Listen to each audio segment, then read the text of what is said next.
The cathedral bells rang like a funeral dirge. Elena Thorne stood at the altar in ivory silk that cost more than she'd earned in a year, her hands trembling as she gripped a bouquet of white roses that felt like ice against her skin. The man beside her, Marcus Ashford, respected businessman, pillar of the community, her fiancé, smiled with the confidence of someone who'd already won.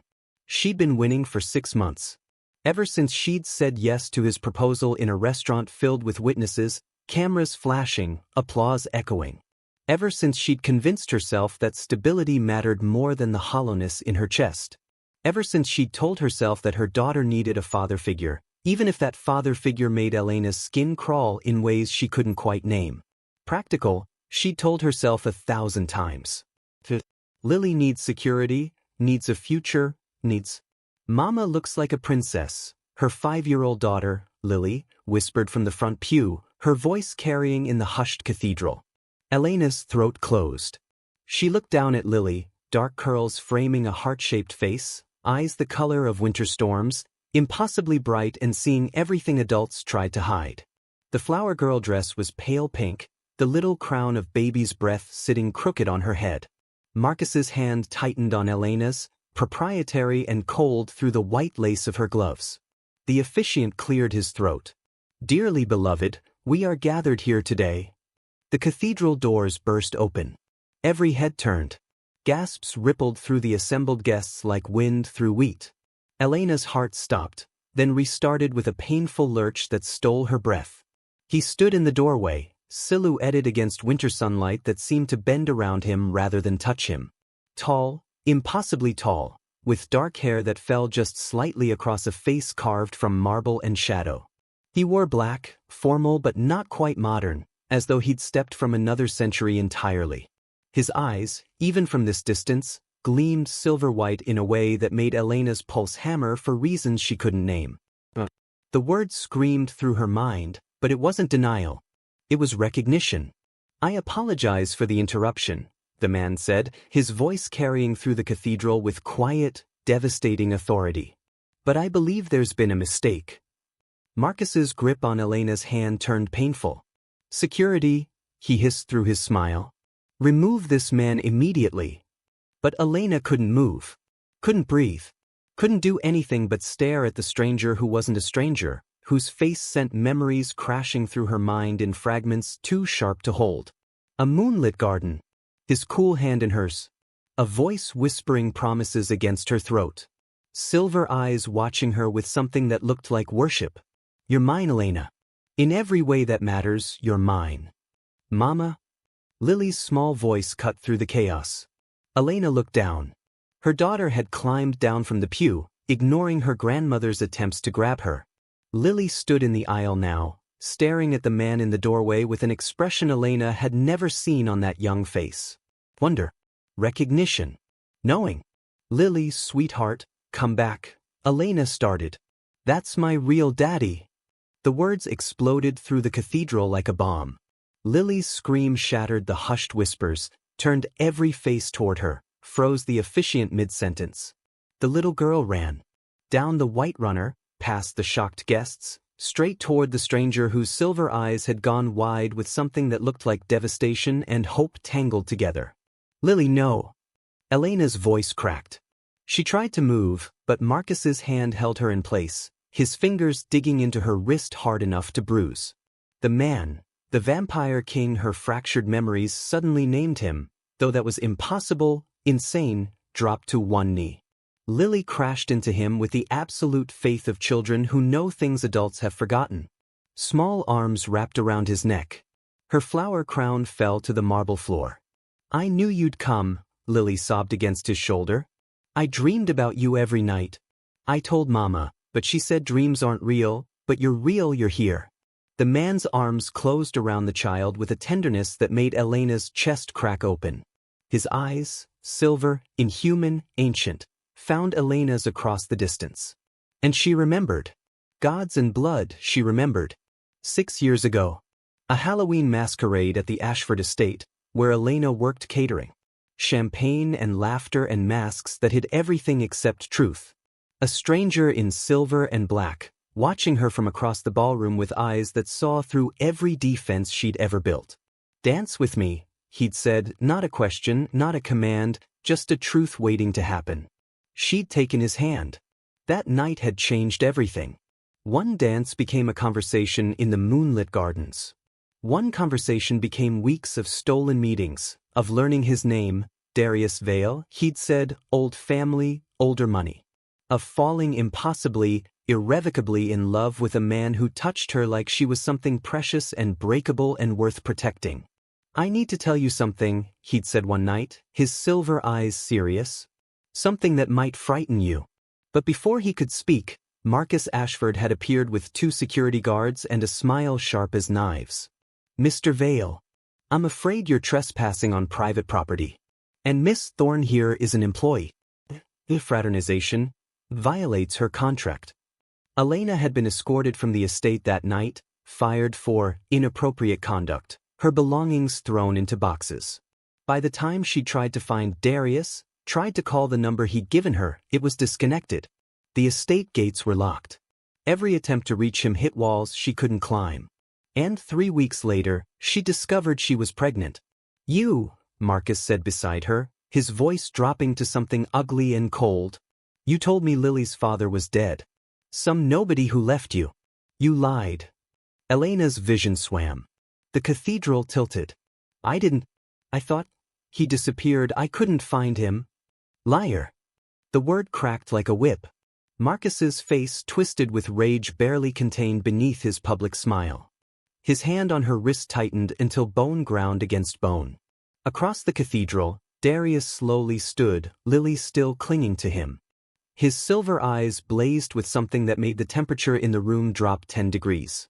"Remove your hand from her," Darius said quietly. The guests gasped. Someone's phone flashed. Photos, videos, tomorrow's scandal already being recorded. "She's my fiancé," Marcus snarled. "I've invested 6 months in this relationship, paid for this wedding, promised to raise that bastard child as my own." Elena's face drained of color. The bouquet fell from her numb fingers, scattering white roses across marble stained with candlelight. "And I will not be humiliated by some con artist showing up with convenient claims of fatherhood." "Claims?" Darius's voice cut through the cathedral like a blade through silk. "Look at the child." Every eye turned to Lily. Dark curls? Yes, like Elena's. But the shape of her face, the silver-bright eyes, the way she held herself with unconscious grace, she was her father's daughter, unmistakably, impossibly. "DNA test," Marcus spat. "Right now." "Until then, this wedding continues." "No." Elena's voice barely rose above a whisper, but it carried. She pulled her wrist from Marcus's grip, leaving red marks blooming on pale skin. "No, it doesn't." Marcus's face went purple. "You ungrateful. Do you have any idea what you're throwing away? I could have given you everything." "You never asked what I wanted," Elena said, her voice shaking but growing stronger. "You saw someone desperate and alone and you thought that made me easy to control." She turned toward the altar, toward the officiant who looked torn between fascination and horror. "I'm sorry, but I can't do this. I can't." The world tilted. Elena's knees buckled. The stress, the shock, the memories crashing back after 6 years of forced forgetting, it was too much. The cathedral spun. She heard gasps, felt herself falling. Strong arms caught her before she hit the ground. Darius held her against his chest, having moved faster than human eyes could track. His skin was cool through the thin fabric of her dress, his scent winter roses and something darker, older. His heart beat slow and steady against her ear. "I have you," he murmured against her hair. "I have you, Elena. I won't let you fall." She looked up into silver eyes that held centuries of patience and current devastation both. "You left," she choked out. "You disappeared. I looked everywhere. I was removed." His jaw tightened. "Forcibly. By men who worked for someone with money and influence who wanted you isolated and vulnerable." Elena's vision blurred. Marcus. It had been Marcus all along. Marcus who'd had her fired, who'd somehow blocked every attempt she'd made to find Darius, who'd waited until she was desperate and alone and pregnant before swooping in with his generous offer. "I'll marry you," Marcus had said 6 months ago, "despite your situation. I'll give the child my name, give you security. All you have to do is be grateful." She'd thought it was kindness. It had been possession. "Mama?" Lily's small voice broke through. The child stood beside them now, her hand reaching for Elena's. "Mama, please don't cry. Daddy's here now. He'll fix everything." Elena sobbed, the sound breaking from her chest like something dying. Darius held her tighter while their daughter, their impossible, magical daughter, pressed her small hand over Elena's heart. Behind them, Marcus Ashford stood at the altar alone, his face twisted with impotent rage as the cathedral emptied. Guests fled, some in shock, others with phones raised, capturing every moment of his humiliation. The perfect wedding had become a perfect disaster. And Elena, trembling in the arms of a vampire king she'd loved and lost and found again, had never felt more terrified or more found in her entire life. Continued in next response, we're at approximately 1,800 words. I'll continue building through all required story beats. The immediate aftermath, her silent withdrawal, his desperate attempts to reach her, the revelation of what Marcus did, the redemption arc, and the final cathartic resolution. Would you like me to continue? Continue. Final script is 9,000 words. 2:21 a.m. Part 2. The silence begins. The penthouse apartment Darius had secured overlooked the city like a kingdom spread beneath a throne. Floor-to-ceiling windows revealed snow falling in sheets, blanketing streets in white that glowed amber under streetlights. Inside, warmth radiated from a fireplace that crackled with flames that gave no smoke, only light and heat that felt more magic than mundane.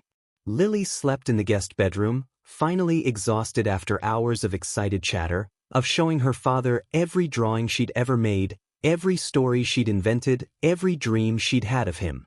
The little girl had fallen asleep mid-sentence, her hands still clutching Darius's sleeve as though afraid he'd vanish if she let go. Now Elena stood at the window, still wearing the ivory wedding dress that felt like a costume, a lie, a prison made of silk and promises she'd nearly spoken. "You should change," Darius said quietly from across the room. "That dress can't be comfortable." Elena didn't turn. Marcus had it custom-made. Cost $8,000. He reminded me of the price every time I expressed doubt about the wedding. Her voice was flat, emotionless. I think he wanted me to feel like I owed him. Like the dress was a debt I had to repay by going through with it. Silence stretched between them, heavy with 6 years of absence and questions neither knew how to ask. "How did you find me?" Elena finally whispered. "I never stopped looking." Darius moved closer, careful to maintain distance, as though approaching something wild that might bolt. "For 6 years I searched. I had people investigating, tracking every lead. But someone had been very thorough. Your employment records disappeared. Your apartment lease ended the night I was removed. Every trail went cold." "Removed?" Elena's laugh was bitter. "Is that what you call it?" 4 of Marcus Ashford's security personnel dragged me from the estate," Darius said, his voice dropping to something cold and dangerous. "They had weapons, silver, blessed, things that could actually hurt me. Someone had done their research. They threw me into a van, drove me to the border, and told me if I returned, you'd be killed." Elena spun to face him, her eyes wide. "What?" "They had photos. Of your apartment building. Of you walking to work. They said if I tried to contact you, if I came within 100 miles of the city, they'd make it look like an accident." His silver eyes blazed with barely controlled rage.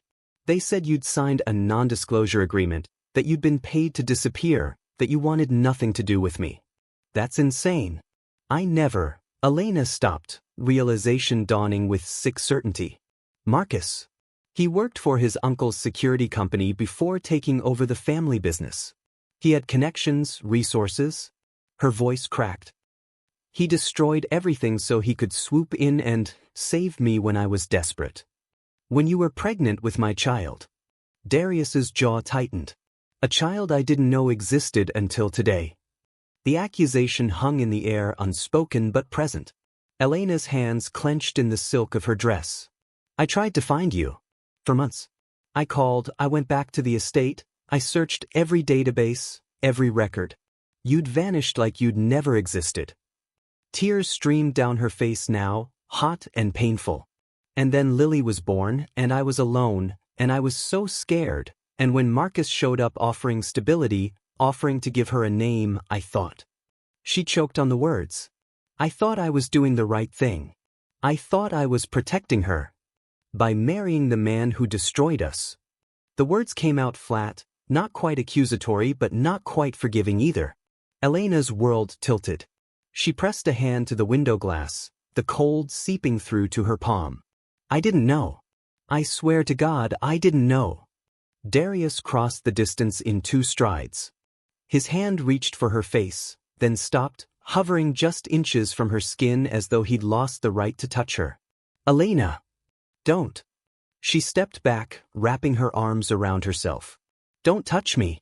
Don't look at me like that. I can't. Her voice broke completely. I almost married him. Almost let him become Lily's father. Almost. The sob that tore from her throat was ugly, raw, the sound of someone breaking from the inside out. Darius stood frozen, his hands still extended, his expression devastated. Elena, please. I need to be alone. She backed toward the guest bedroom where Lily slept. I need to think. I need. She fled before he could respond. In the bedroom, Elena carefully avoided looking at her reflection. She couldn't bear to see the bride who'd almost become Mrs. Marcus Ashford, who'd almost condemned her daughter to a life with a man who'd manipulated and controlled and destroyed everything good. She stripped off the $8,000 dress and left it in a heap on the floor like the corpse of the life she'd nearly lived. Pulled on borrowed clothes, soft cotton that smelled faintly of winter and something else, something that made her chest ache. Darius. She climbed into bed beside Lily, gathering her sleeping daughter close. The little girl murmured something in her sleep about silver wolves and moonlight, content in ways Elena had never seen before. I'm sorry, Elena whispered against Lily's dark curls. I'm so sorry I almost took this from you. But even as she held her daughter, even as exhaustion pulled her toward unconscious darkness, one thought circled through her mind like a blade. Darius came back. He's real. And I don't know if I can survive losing him again. Part 3. The Gift That Fell. 3 days passed in careful silence. Darius gave them space in the penthouse that felt more like a palace than an apartment. He took a separate room down the hall.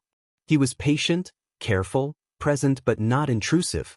He let Lily climb all over him, teaching her chess and telling her stories about places he'd seen across centuries. But with Elena, he maintained distance, speaking only when necessary, his eyes holding questions he wouldn't voice. Elena watched them together and felt something in her chest crack wider each time. Lily bloomed in her father's presence.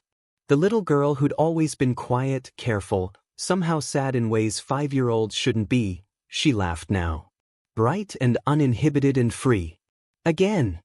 Lily demanded, bouncing on the couch. Tell me again about the ice castle. Darius smiled, the expression transforming his severe face into something almost boyish. The ice castle stood in the north, where winter never ends. Elena stood in the kitchen doorway, unnoticed, watching her daughter experience the father she'd always deserved. The father Elena had almost replaced with a monster in respectable clothing. I need to thank him, she thought. Need to apologize for those 6 years. Need to tell him, that she'd never stopped loving him? That every night for 6 years she'd dreamed of silver eyes and cool hands and promises made under blood-red moons? That marrying Marcus had felt like dying slowly, one day at a time? The words lodged in her throat like broken glass. That night, Elena couldn't sleep.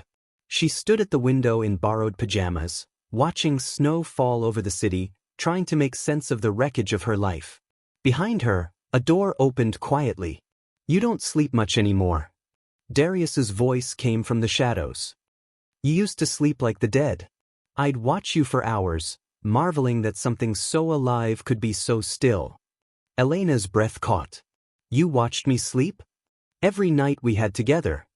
He moved into the dim light from the window. You'd curl on your left side, one hand under the pillow. You'd make this small sound, not quite a sigh, not quite a word.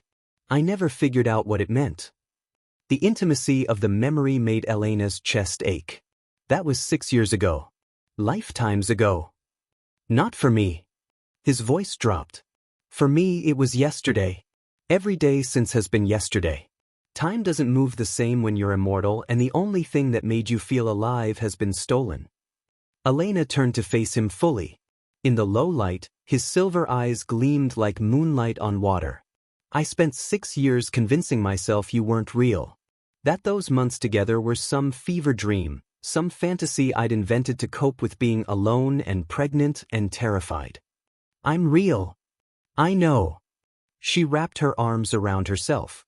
That's what terrifies me. Silence stretched between them. Outside, the city slept beneath its blanket of snow.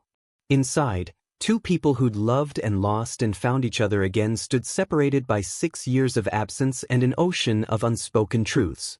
I made you something, Darius said suddenly. Years ago. Before I was removed. I was going to give it to you the night they took me. He reached into his pocket and withdrew a small wooden box, carved with intricate patterns that seemed to move in the low light. When he opened it, moonlight from the window seemed to gather inside, illuminating its contents. A ring. Not gold or platinum, but something that looked like frozen starlight made solid. The band was carved with words in a language Elena didn't recognize, and set in the center was a stone that pulsed with its own inner light, pale blue, like winter dawn. It's moonstone, Darius said quietly. From the north, where I was born. Centuries ago. He lifted it from the box with careful reverence. In my culture, when you give someone moonstone, you're giving them a piece of your soul. Promising them eternity, if they'll have it.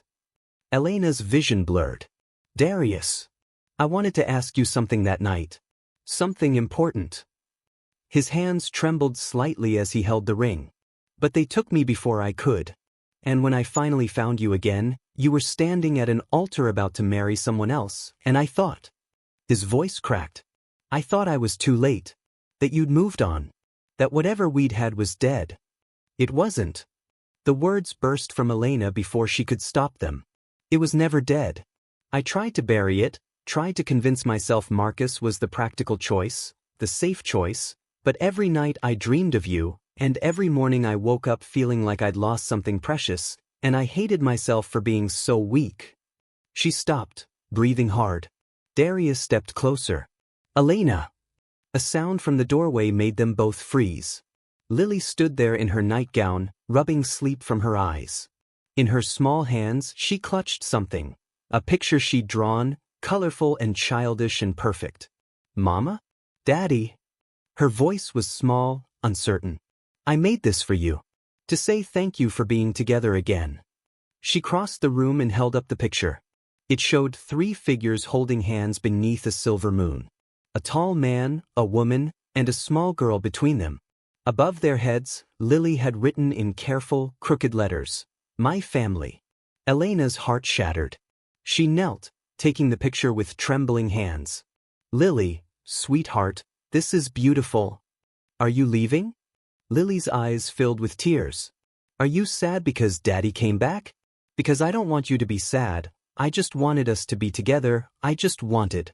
No, baby, no. Elena pulled her daughter close, but over Lily's head, her eyes met Darius's. He stood frozen, the moonstone ring still in his hand, his expression devastated. I should go, he said quietly. Give you space. I have business to attend to anyway. Legal matters regarding Marcus's harassment. He set the wooden box on the table, the ring still glowing inside. Then he turned toward the door. Wait, Elena started, but he was already gone, moving with that impossible vampire speed that made him seem like smoke dissolving into shadow. The apartment felt colder without him. Lily cried against Elena's shoulder, confused and heartbroken. Did I make Daddy leave? Is he coming back? He's coming back, Elena promised, though doubt gnawed at her chest. He just needs time. But when she looked down at the wooden box, at the ring that pulsed with inner light and promises carved in ancient languages, She saw something that made her blood run cold. The picture Lily had drawn, my family, lay beside the box. And across the table, where Darius had stood before leaving, was a wet spot. Not water. Not wine. A tear. Vampires didn't cry. Elena had never seen Darius cry in all the months they'd been together 6 years ago. His eyes would shine with emotion, but never spill over, never. The realization hit her like a blade to the chest. He'd given her a piece of his soul, offered her eternity, and she'd stood there wrapped in her own fear and doubt while he walked away thinking she didn't want him. That she could never want someone like him. Elena looked at her daughter, at the ring, at the apartment that felt like a tomb now. And for the first time in 3 days, she made a choice. Continued, we're at approximately 4,200 words. Continuing through the silent withdrawal phase, his desperate attempts to reach her, and building toward the redemption arc. Part 4. The Silence That Destroys. Darius didn't return that night. Or the next. Or the one after that. He sent messages through Corvain, his ancient advisor, formal, careful notes about legal proceedings against Marcus, about security arrangements, about trust funds established for Lily. Everything was handled with cold efficiency. Everything was distant. Professional. Like they were strangers bound only by a daughter they'd accidentally created. Elena tried to respond. Picked up her phone 100 times. Started texts she couldn't finish. I'm sorry, delete. Please come back, delete. The ring is beautiful, delete. I love you, delete, delete, delete. The words wouldn't come. Every time she tried to speak her truth, Marcus's voice echoed in her memory. You're nothing.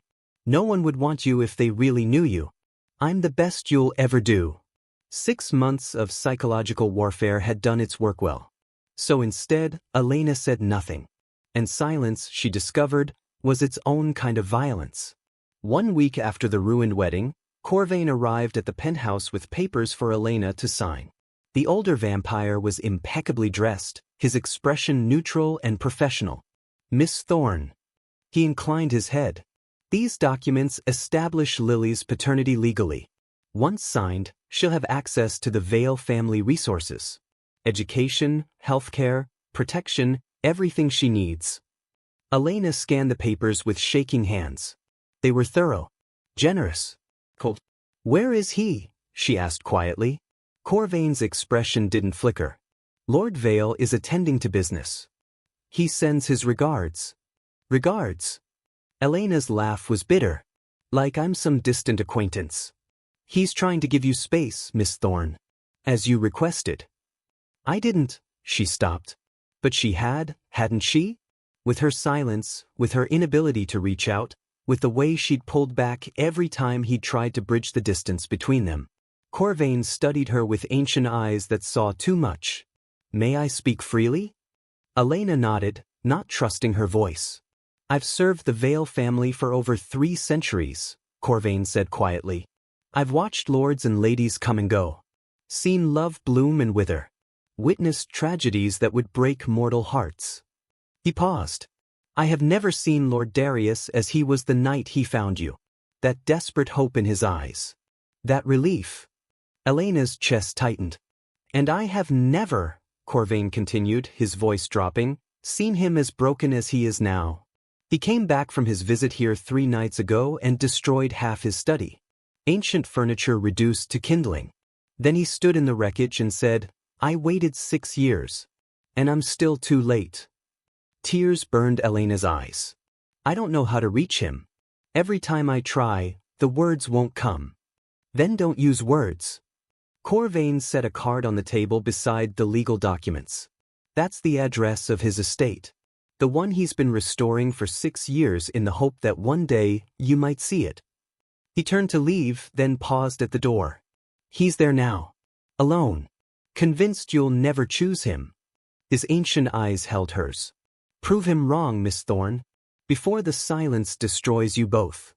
Meanwhile, at the Vale estate on the city's outskirts, Darius stood in a nursery he'd prepared 6 years ago. The room was perfect. Walls painted with silver stars and crescent moons. A crib carved from ancient oak, though far too small for Lily now. Shelves lined with books he'd collected over centuries, stories he'd wanted to read to a child he'd never known existed. In the corner sat a rocking chair where he'd imagined Elena sitting, holding their baby, singing lullabies while moonlight streamed through windows that overlooked gardens he'd planted just for her. Dreams. All of it dreams that had died the night Marcus Ashford's thugs had thrown him into a van and threatened the woman he loved. "You're torturing yourself," Corvain said from the doorway. "Again." Darius didn't turn. "She hasn't responded to any of my messages. You sent legal documents and financial arrangements. Not exactly declarations of love. What am I supposed to say?" Darius's voice cracked. "That I waited 6 years? That I searched until I thought I'd go mad? That finding her at that altar nearly destroyed me?" He turned, his silver eyes blazing with anguish. "I gave her the moonstone. Do you understand what that means? I offered her eternity, and she looked at me like I was offering her a death sentence." "She looked at you like a woman terrified of losing someone again," Corvain corrected gently. "There's a difference." Darius sank into the rocking chair, his head in his hands. "I should have fought harder 6 years ago. Should have found a way back to her. Should have defied men with silver weapons who threatened to kill her if you returned." Corvain's voice was sharp. "You did what any man who truly loved someone would do. You sacrificed your own happiness to keep her safe. And she suffered anyway." Darius's hands clenched. Alone. Pregnant. Desperate enough to accept Marcus Ashford's poisonous proposal. "She survived," Corvain said quietly. "And she raised your daughter to be extraordinary. That's not nothing, Darius." In the silence that followed, Darius's phone buzzed. A text from an unknown number. "Lily asked me to send this." Attached was a photo. Lily's drawing, "My family," now pinned to what looked like a refrigerator. And beneath it, in adult handwriting, someone had added, "Please come home. We miss you."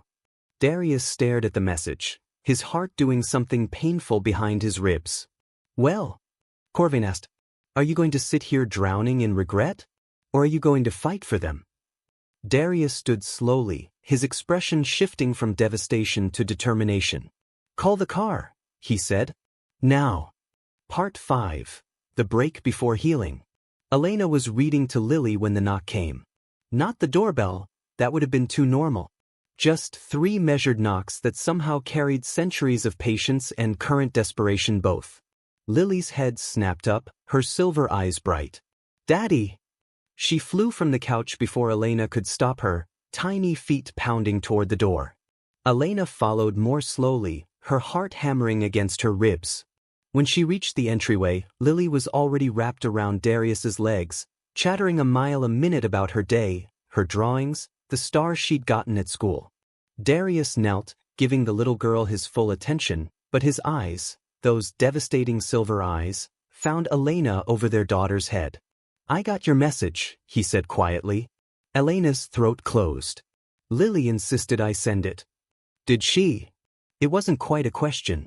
They stared at each other across the distance of the entryway. Lily finally noticed the tension and looked between her parents with a frown. "Are you fighting?" she asked, her voice small. "No, sweetheart," Elena said quickly. "We're just talking. Adults are weird." Lily sighed dramatically. Then, with the absolute authority of a 5-year-old, she grabbed both their hands and tugged. "Come on. We're going to sit on the couch and be a family and nobody gets to be sad." She pulled them into the living room. Darius and Elena found themselves sitting on opposite ends of the couch with Lily nestled between them, completely unaware that she'd just forced 2 people who were terrified of each other into the same space. "Now," Lily announced, "Daddy's going to tell us a story, and Mama's going to listen, and we're going to be happy." Elena's eyes met Darius's. Despite everything, a smile tugged at her lips. Their daughter was a force of nature. "What kind of story?" Darius asked gently. "A true one," Lily said firmly. "About you and Mama. When you fell in love. Because I want to know." The smile died on Elena's face. "Lily, that's... Please." The little girl's eyes were enormous. "I want to know why you love each other. Because you do love each other. I can feel it. But you're both so sad, And I don't understand why people who love each other have to be sad. Out of the mouths of babes. Darius was quiet for a long moment. Then he began to speak, his voice low and careful. 6 years ago, I attended a party where I didn't want to be. I'd lived a very long time, seen countless celebrations, and nothing interested me anymore. Everything felt hollow. He glanced at Elena. Then I saw a woman carrying a tray of champagne glasses. She was rushing, stressed, clearly overwhelmed. And when someone bumped into her, the tray tilted. And you caught it, Elena whispered, remembering. Before a single glass fell. I caught it, Darius confirmed. And when you looked up at me with those eyes, shocked, grateful, beautiful, something I thought had died centuries ago woke up. Lily was quiet, listening with absolute focus. We talked, Darius continued. Just talked at first. About nothing important. Books and music and whether stars really sang. And then we talked about important things. Dreams and fears and the weight of time. His voice dropped. I told her I was different. That I'd lived a very long life. And she said, everyone's different, Elena finished, tears streaming down her face now. Different isn't scary. Different is interesting.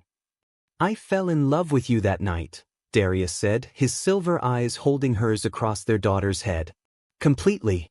Irrevocably. And every moment after only made it worse. Better. Both. Then why did you leave? Lily's voice was small, confused. I didn't want to. Darius's jaw tightened. Bad men took me away. Threatened your mother. Made me think the only way to keep her safe was to stay gone. But you came back, Lily said. I never stopped trying to come back.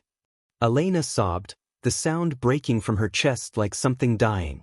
I'm sorry. I'm so sorry. For almost marrying Marcus, for doubting, for... Stop. Darius moved suddenly, shifting Lily gently aside and crossing to Elena in one fluid motion. He knelt before her, his cool hands framing her face. You survived. You protected our daughter. You did what you had to do. Never apologize for that. But I almost doesn't matter. His thumbs brushed away her tears. You didn't. When the moment came, when you had to choose, you chose truth. You chose us. Elena's hands covered his, holding them against her face. I was so scared. 6 years of being alone, of Marcus telling me I was worthless, that no one would want me.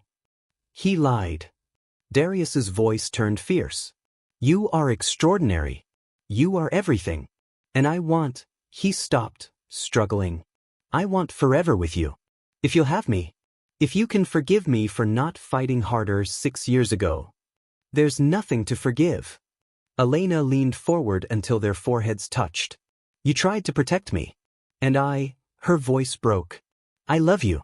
I never stopped. Not for a single day. Mama loves Daddy.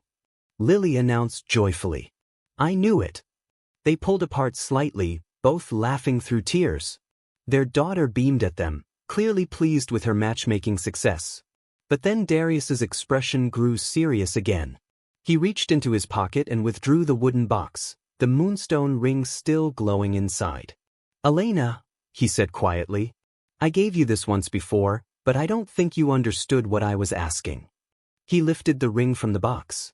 In the lamplight, it pulsed with that inner light, pale blue like winter dawn. This ring is carved with words in my native language.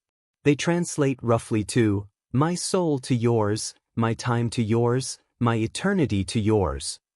His silver eyes held hers, vulnerable and fierce both.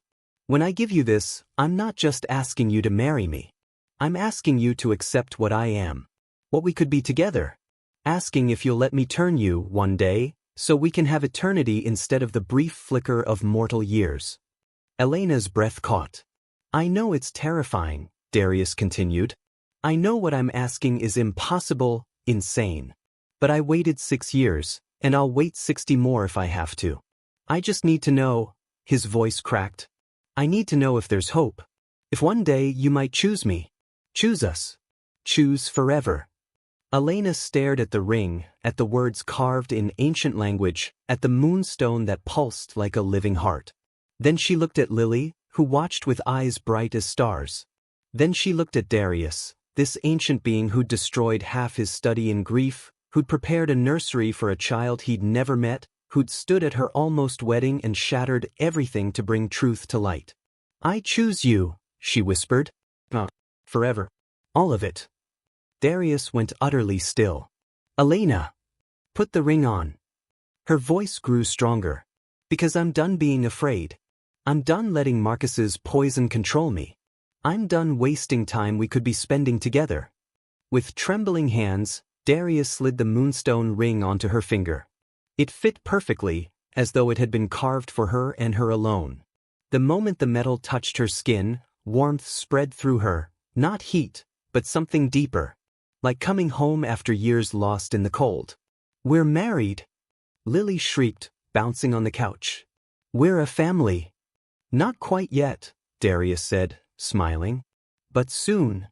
He pulled Elena close, and when he kissed her, it tasted like winter roses and promises kept and 6 years of longing finally released.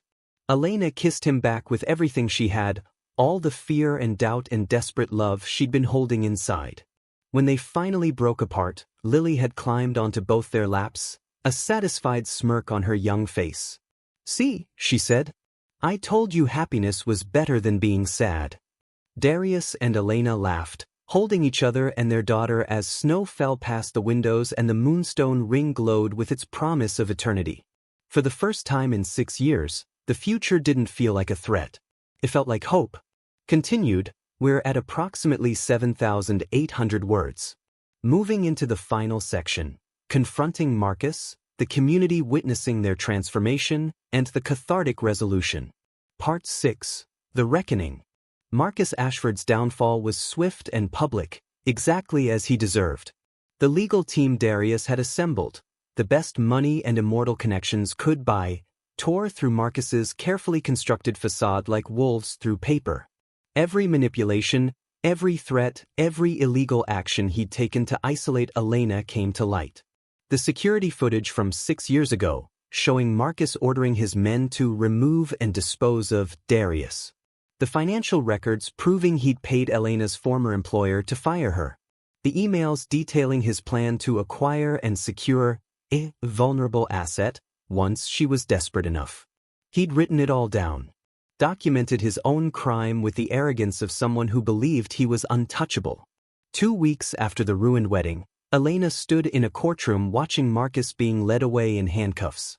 His expensive suit couldn't hide the fear in his eyes, the reality that his power had been an illusion all along.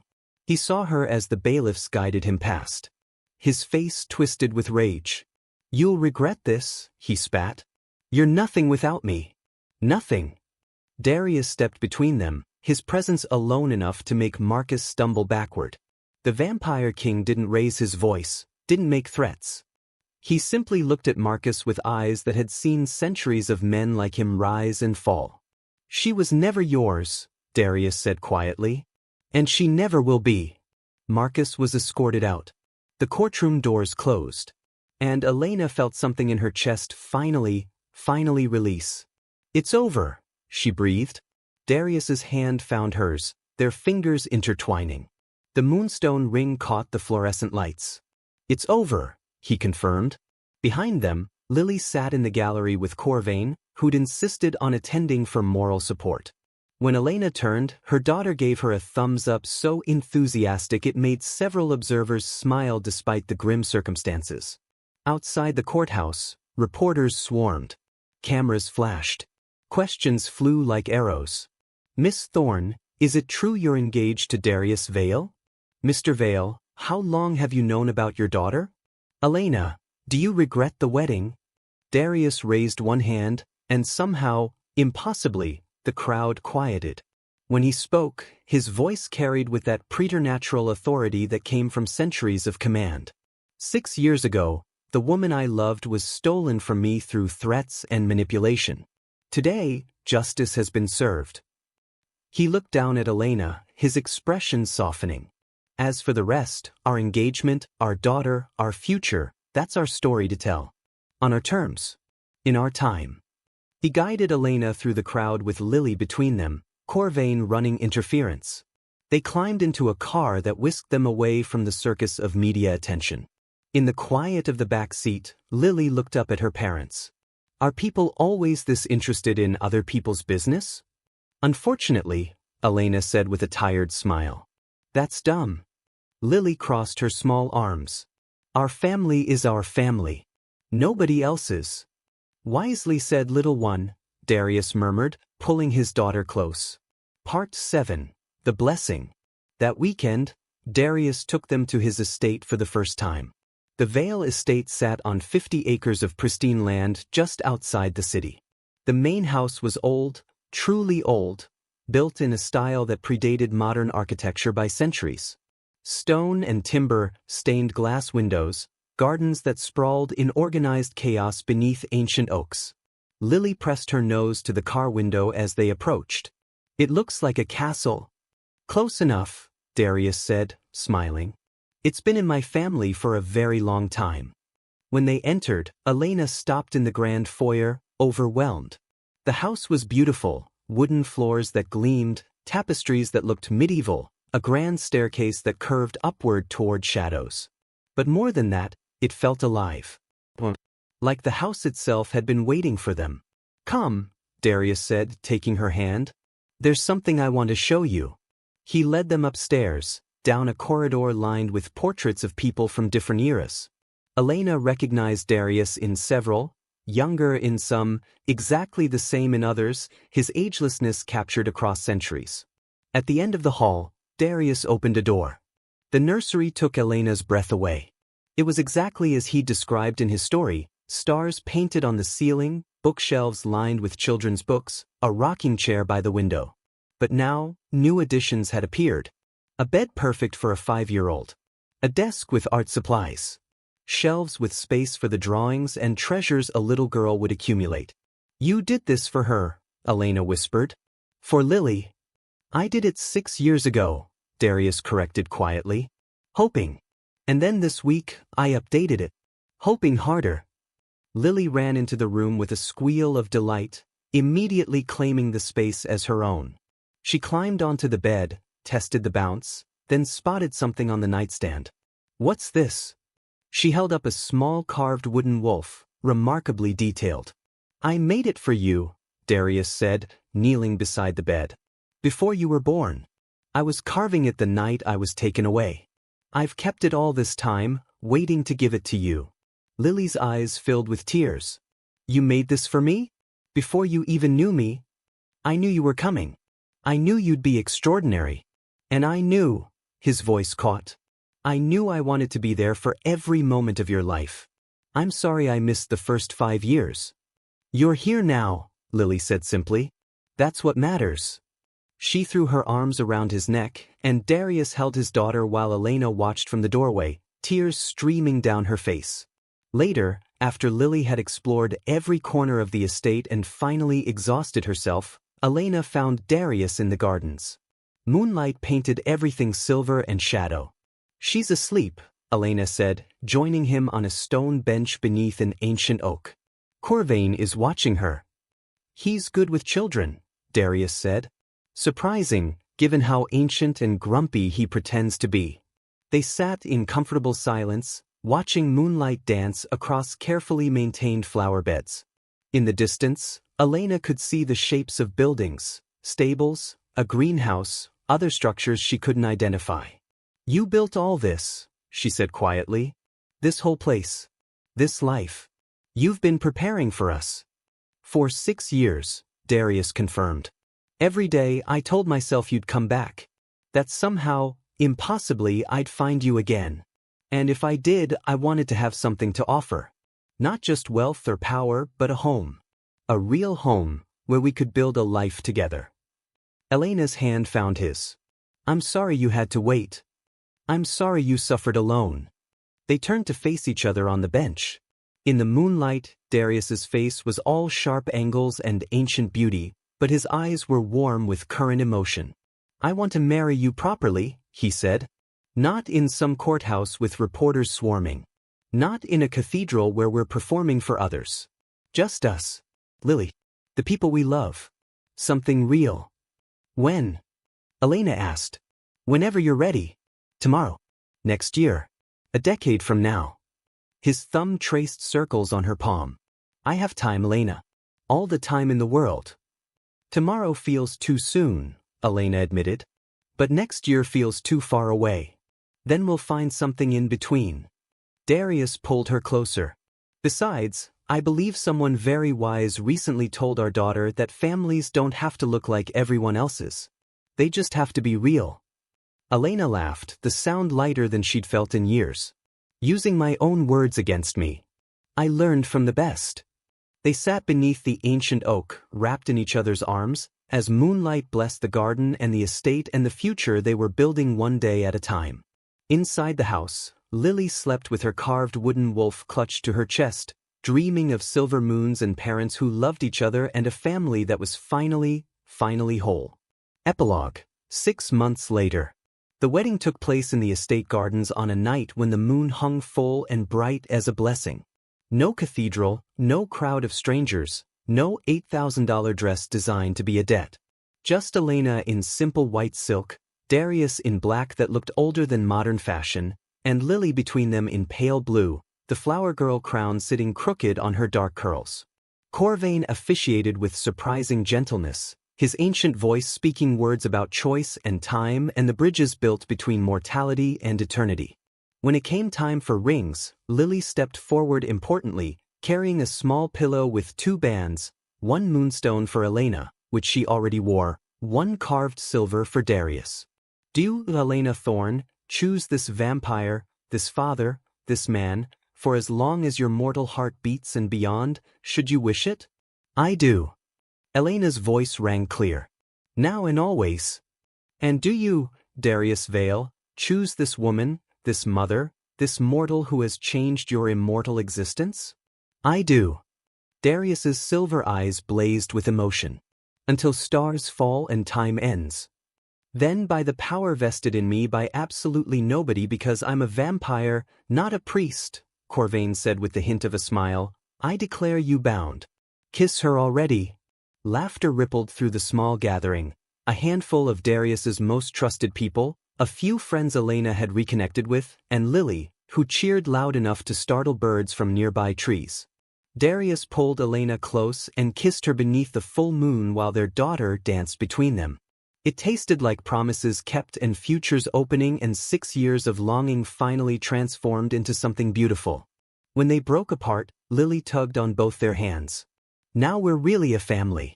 Official and everything. Official and everything, Elena agreed, laughing through happy tears. Later, as night deepened and guests mingled in the gardens lit by floating lanterns that were definitely magical, Elena found herself standing at the edge of the celebration, watching. Darius was teaching Lily a dance, something old and formal that made their daughter giggle every time she stepped on his feet. Corvain was engaged in what looked like a philosophical debate with one of Elena's friends about the nature of time. The garden itself seemed to glow with contentment. You look thoughtful, a voice said beside her. Elena turned. A woman stood there, elderly, human, with eyes that held unexpected depth. Elena didn't recognize her from the guest list. I'm sorry, have we met? Not exactly. The woman smiled. I'm Silas Thorne, your grandmother's sister. Wasn't sure if I should come. The family lost track of you years ago, after your mother passed. Elena's breath caught. I didn't know I had any family left. Just me. And I'm old dear, not much time left. Silas's eyes twinkled. But I saw the news about the wedding, the first one that didn't happen. And I thought, that girl needs someone from her blood at her real wedding. Tears pricked Elena's eyes. Thank you for coming. Thank you for not settling. Silas squeezed her hand. Your mother would be proud. She always said you had a strength in you that would move mountains if you let it. The old woman drifted back into the crowd, leaving Elena with the gift of knowing she hadn't been as alone as she'd thought. As midnight approached, Darius found Elena and pulled her into the center of the garden. A waltz began, played by musicians whose instruments looked as old as Darius himself. May I have this dance, Mrs. Vale? He asked formally. Elena laughed. I kept my name, remember? Compromise. Elena Thorne veil. Even better. He pulled her close. You keep your identity, I get to share mine with you. They danced beneath the full moon while their daughter watched with shining eyes. And as they moved together, Vampire King and Mortal Queen, two people who'd lost and found and chosen each other, Elena felt something shift in her chest. Not the sharp pain of healing. The quiet strength of healed. I love you, she whispered against his shoulder. My silver-eyed Vampire King. And I love you, Darius murmured into her hair. My fierce Mortal Queen who brought me back to life. Lily ran into their dance, wrapping her arms around both their legs. I love you both. They laughed and lifted her between them, dancing as a family while magic hummed through the garden and the moonstone ring glowed with its promise of eternity. Far away, in a prison cell, Marcus Ashford stared at a newspaper article about the Vale wedding. His hands clenched with impotent rage. But in the gardens, beneath blessing moon and ancient oaks, Elena and Darius and Lily danced on. Because some stories don't end with happily ever after. They end with, we chose this, we fought for this, we built this together. And that, Elena thought as she held her family close, was so much better than any fairy tale.